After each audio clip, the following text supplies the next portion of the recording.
রাষ্ট্র সংস্কারের মধ্য দিয়ে নতুন বাংলাদেশ নির্মাণের প্রতিশ্রুতি নিয়ে জাতীয় ঐকমত্য কমিশনের সঙ্গে দ্বিতীয় দফার বৈঠক চলমান। মঙ্গলবার রাজধানীর ফরেন সার্ভিস একাডেমিতে সংবিধানের ৭০ অনুচ্ছেদ, সংসদে নারীর প্রতিনিধিত্ব, প্রধান বিচারপতি নিয়োগ সংক্রান্ত অমীমাংসিত বিষয় নিয়ে রাজনৈতিক দলগুলোর সাথে আবারও বৈঠকে বসে কমিশন। তবে লন্ডনে অন্তর্বর্তী সরকার ও বিএনপির যৌথ বিবৃতিকে রাজনৈতিক শিষ্টাচার বহির্ভূত আখ্যা দিয়ে দ্বিতীয় ধাপের দ্বিতীয় দিনের সংলাপ বয়কট করেছে অন্যতম বড় রাজনৈতিক দল জামায়াতে ইসলামী।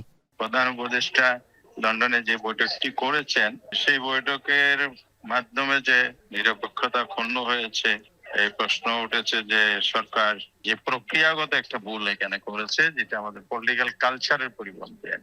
এই জন্য আজকের বৈঠকটা আমরা অন প্রটেস্ট অংশগ্রহণ করিনি। এই দফায় ঐক্যমতের বিষয়ে অগ্রগতি হয়েছে। আস্থা ভোট ও অর্থ বিল ছাড়া দলের সদস্যরা সংসদে দলের বিপক্ষে ভোট দিতে পারবে, এই সংস্কারে একমত হয়েছে বিএনপি ও অন্যান্য রাজনৈতিক দল।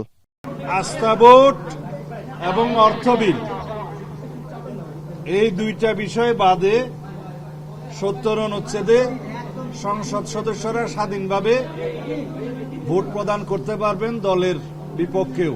আমাদের দলের অবস্থান হচ্ছে, তার সাথে আমরা লিখিত প্রস্তাবে যেটা আগে দিয়েছিলাম, জাতীয় নিরাপত্তার বিষয় উইদিন ব্র্যাকেট যুদ্ধ পরিস্থিতির মতো কোনো বিষয় থাকলে সেই ক্ষেত্রেও সংসদ সদস্যগণ স্বাধীন থাকবেন না।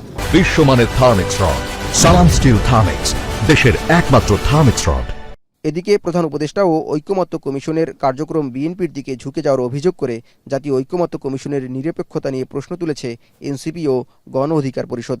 জাতীয় ঐকমত্য কমিশন এখন যেই পদ্ধতিতে আগাচ্ছে, তারা নির্বাচনে এবং এই ঐকমত্য কমিশনে কোন কোন বিষয়গুলো থাকবে সেই বিষয়ে তাদের কিছুটা প্রশ্ন, তাদের অবস্থান প্রশ্নবিদ্ধ হয়।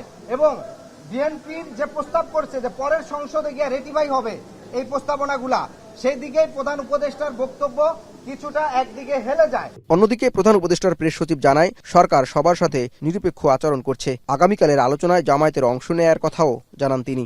আশা করছি যে আগামী 12 কার্যদিবসে এই অনেকগুলো এই ক্রুশিয়াল যে টক্সটা এটা কমপ্লিট হওয়ার আশা করছি আমরা, এবং আমরা আশা করছি যে আগামী মাসে এটার একটা এই যে জুলাই চার্টারটা এটা গৃহীত হবে।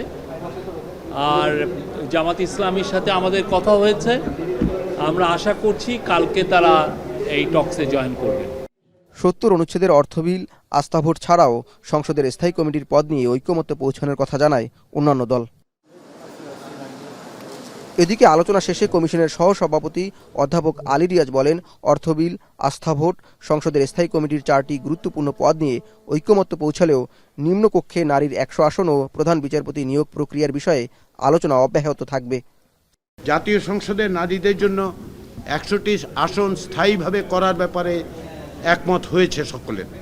এর পদ্ধতি এবং প্রক্রিয়া নিয়ে আমরা আলোচনা করছি, এই আলোচনা অব্যাহত থাকবে। প্রধান বিচারপতি নিয়োগের ক্ষেত্রে, অর্থাৎ যেটা সংবিধানের 95(1) অনুচ্ছেদে আছে এবং তার পাশাপাশি সংবিধানের 48(3) অনুচ্ছেদে আছে, সেগুলো সংশোধনের ব্যাপারে এক ধরনের ঐক্যমত হয়েছে। কিন্তু আমরা এই বিষয়টিও আগামী সপ্তাহে পুনর্বার আলোচনা করব, যাতে করে আমরা এক জায়গায় আসতে পারি। দলগুলোর সাথে সংবিধান সংশোধনের মতো বিভিন্ন জনগুরুত্বপূর্ণ ইস্যুতে ঐকমত্য পৌঁছাতে আগামী 3 কর্মদিবস সকাল সন্ধ্যা বৈঠক করার কথা জানায় কমিশন। জওয়াদ মাহমুদ, এখন, ঢাকা।